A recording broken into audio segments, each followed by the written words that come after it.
Hello and welcome to Solve English Reading. In this video, you will enjoy a simple and romantic love story in English.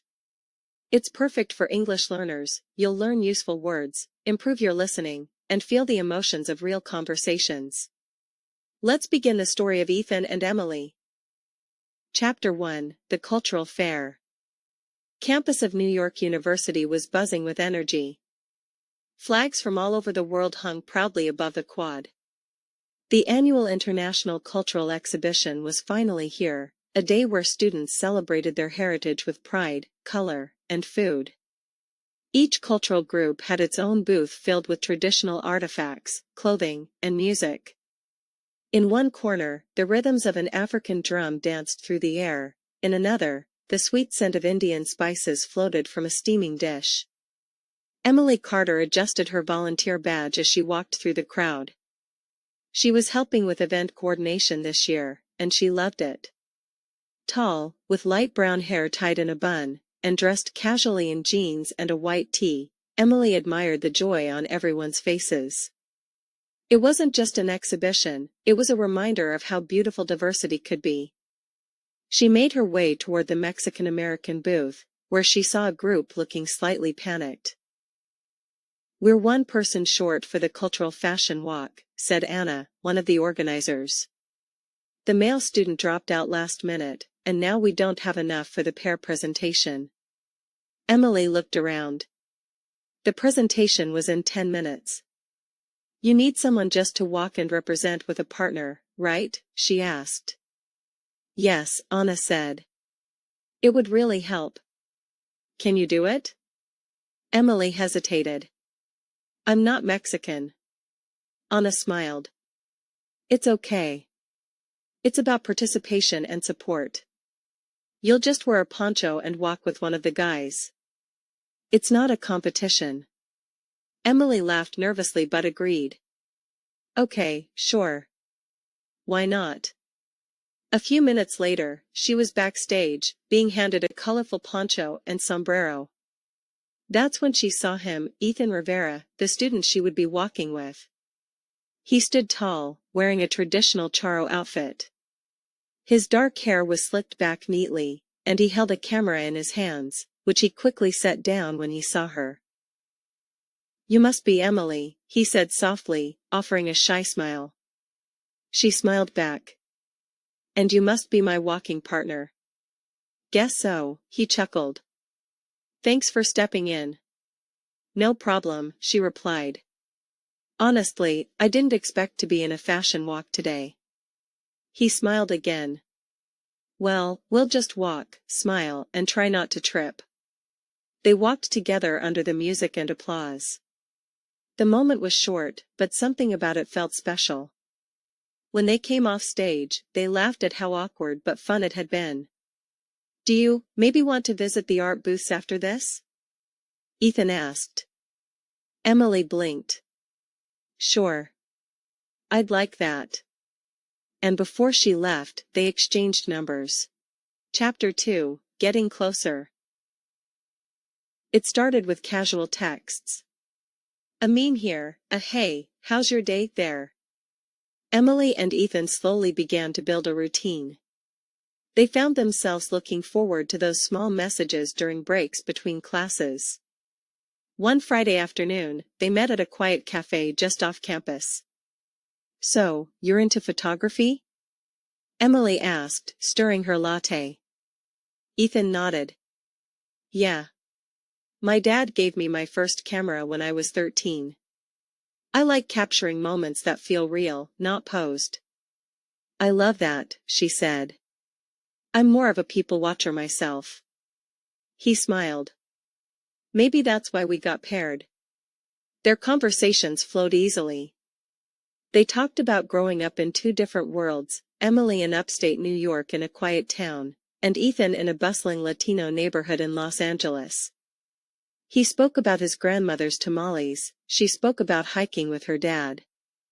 A week later, Ethan took her to an exhibit at the Museum of Modern Art. As they stood in front of an abstract painting, Emily asked, "Do you ever get lost in these kinds of pieces?"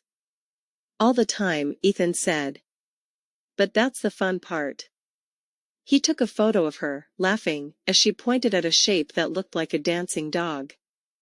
As days passed, they walked together more, through Central Park, across the Brooklyn Bridge, into bookstores, and out of movie theaters. There was no formal declaration. Just a rhythm that formed naturally. One evening, they sat on the grass near the Hudson River. The city lights twinkled behind them. Emily looked up at the stars. "I've never dated someone like you before," she said softly. Ethan turned to her. "Someone like me?" She hesitated. "I mean, someone from a different background. Culture. Life." He nodded slowly. "Same here. But I like it," she added. "You feel real."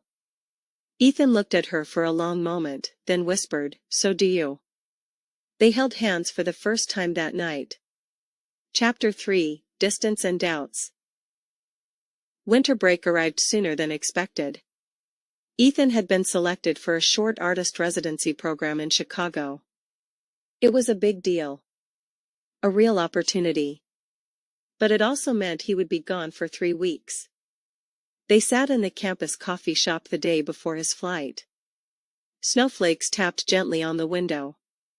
"I'm happy for you," Emily said, meaning it. But her smile was tight. "I know," Ethan said. "It's just, I've gotten used to seeing you all the time." They held hands across the table. In the first few days of his trip, they stayed in touch, voice notes, texts, little video clips. But then Ethan's schedule got intense. He was working late, meeting people, sharing ideas.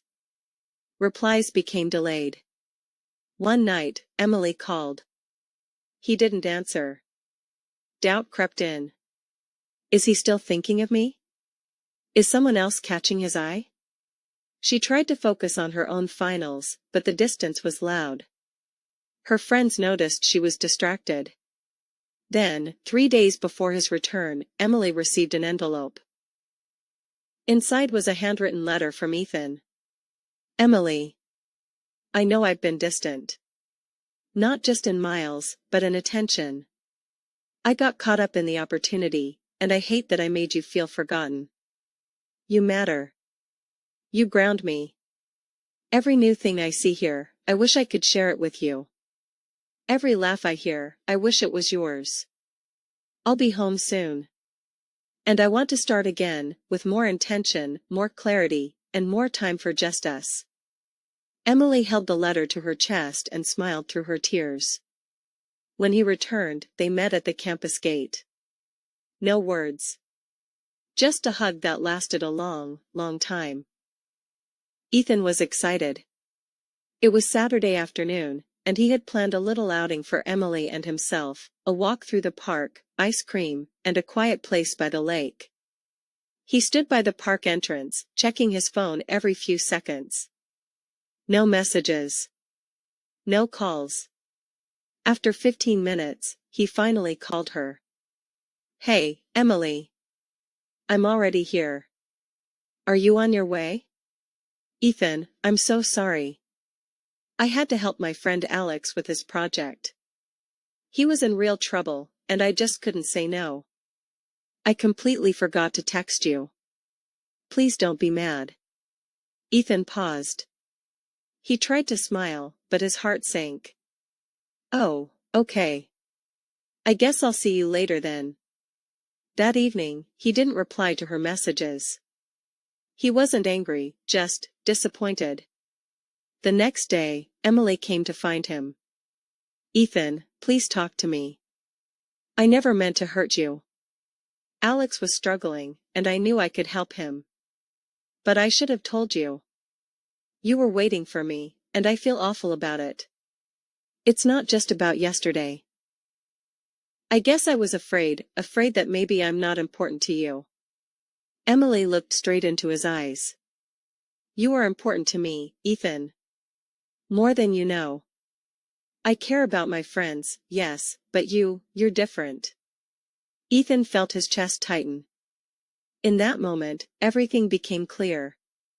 Her honesty, her kindness, her big heart, that's what made him fall for her. He took her hand. "Emily, will you be my girlfriend?"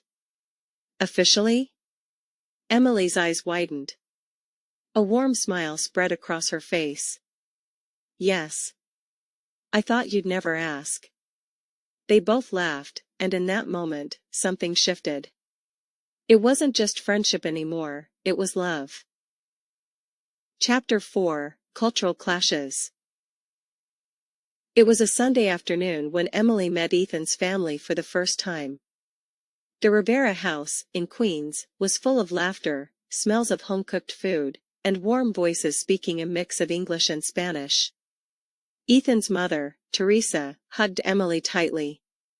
"Welcome, Mija," she said warmly. Emily smiled nervously. She didn't understand the word, but she could feel the affection. Dinner was delicious: chicken enchiladas, rice, beans, fresh tortillas. Emily complimented everything with genuine gratitude, even trying a few Spanish words Ethan had taught her. But not everyone was as welcoming. After dinner, Ethan's Aunt Rosa pulled him aside in the kitchen. "De verdad estás con ella," she whispered, eyeing Emily. Ethan frowned. "Tia, she's kind, smart, and she loves me." "But she's not one of us," Rosa replied coldly. "She won't understand our traditions." "What about your future?" Ethan's jaw clenched. "My future is mine to build. And she's part of it." Emily overheard parts of the conversation. Later that evening, as they walked back to the train station, she asked, "Does your family not like me?" Ethan sighed. "Most of them do. My mom loves you already. But some, they have their own expectations." Emily looked down. "Because I'm not Latina." He nodded slowly. "I know it's not fair." Emily stopped walking. "Do you think we'll always have to fight to be accepted?" Ethan took her hands gently. "Maybe. But I'd rather fight with you than be with someone I don't truly love."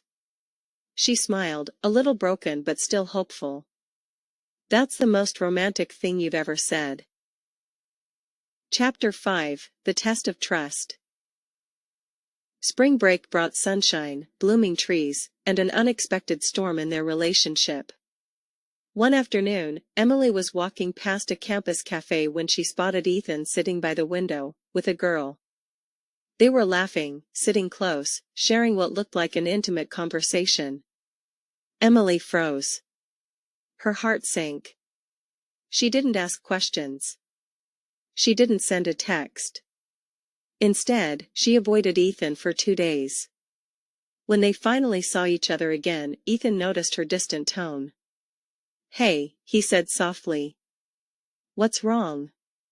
She folded her arms. "Who was the girl at the cafe?" He blinked. "What girl?" "Tuesday. You were laughing with her."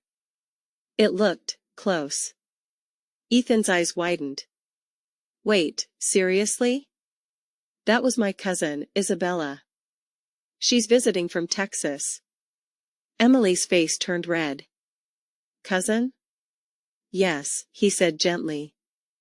"I promise. I would never hide something from you."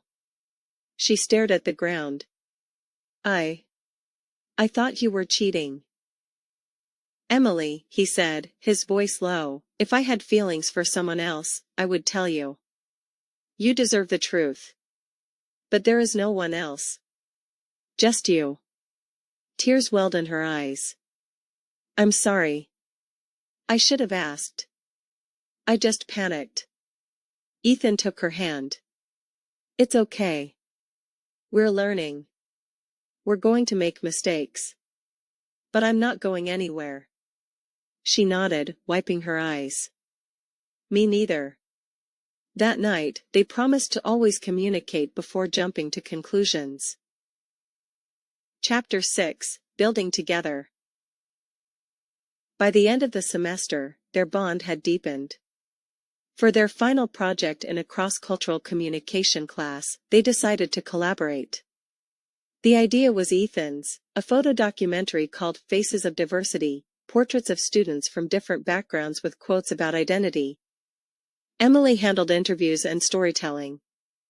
Ethan captured powerful portraits with his camera. They spent weeks working on it, staying up late in the university media lab, eating noodles from cups, sharing playlists, laughing over typos, and editing captions side by side. One night, as they were reviewing the final layout, Emily looked at Ethan and said, "I love creating things with you." He smiled. "We make a pretty good team." Their project became a sensation on campus. Students gathered to see the images and read the stories. Professors praised their sensitivity and creativity. A journalist from the campus newspaper interviewed them.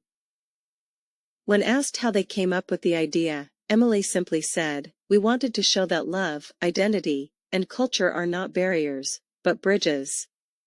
They started talking about the future, getting a small apartment after graduation, maybe even starting a blog together. Emily tried cooking her first enchiladas. Ethan taught her how to say te amo with the right accent. She laughed every time she failed. "I might never be fluent," she said. "You already speak the most important word," he replied. Chapter 7: The Proposal. It was a warm June evening. The University Art Gallery was hosting its annual student showcase. Ethan had submitted a project called Our Story in Light, a collection of photo prints inspired by their journey. The room was filled with soft music and gentle light. Emily walked around, admiring each piece, their first walk at the cultural fair, a photo of her laughing at the museum, one of their shadows holding hands on the Brooklyn Bridge. She turned around and saw Ethan standing near a blank canvas, a projector beside him. He cleared his throat. The music faded. "Emily Carter," he said. "You walked into my life unexpectedly. I didn't see it coming, but I see clearly now." The projector lit up. Photo after photo appeared, moments of joy, silly faces, quiet hugs, smiles under the rain. "You've shown me what patience looks like. What understanding means. What love really is." The final slide read, "Will you marry me?" Gasps filled the room. Emily stood frozen, hands over her mouth. Ethan walked to her, pulled out a small box, and opened it. "I know life won't always be easy. But if you'll have me, I promise to keep choosing you every single day." Emily was already crying. "Yes," she whispered. "1,000 times, yes." Applause broke out. Cameras flashed. Their friends cheered. And in that moment, the world felt soft, bright, and full of magic. Chapter 8: The Wedding. 1 year later, on a breezy September afternoon, Emily and Ethan stood before family and friends by a peaceful lake in upstate New York. The ceremony was a beautiful blend of their worlds. Emily wore a classic white dress, with tiny embroidered flowers inspired by Mexican art. Ethan wore a tailored suit with a handwoven sash made by his grandmother. A mariachi band played softly during the welcome. Emily's father gave a heartfelt speech, thanking the Riveras for embracing his daughter. Ethan's mother read a short blessing in Spanish, her voice trembling with emotion. They said their vows under an arch of wildflowers. "I promise to listen even when I don't understand," Emily said, eyes locked on Ethan's. "I promise to hold your hand through every season," he replied. After the ceremony, guests danced under string lights. Mexican dishes sat side by side with classic American desserts. Children played near the water, and older relatives shared stories over glasses of cider. That night, as the stars appeared, Emily and Ethan sat quietly by the lake, hand in hand. "We made it," Emily whispered. Ethan kissed her temple. "And this is just the beginning." Thank you for watching. We hope you enjoyed Ethan and Emily's love story. If you want to improve your English with more beautiful stories, don't forget to like, comment, and subscribe. See you in the next video.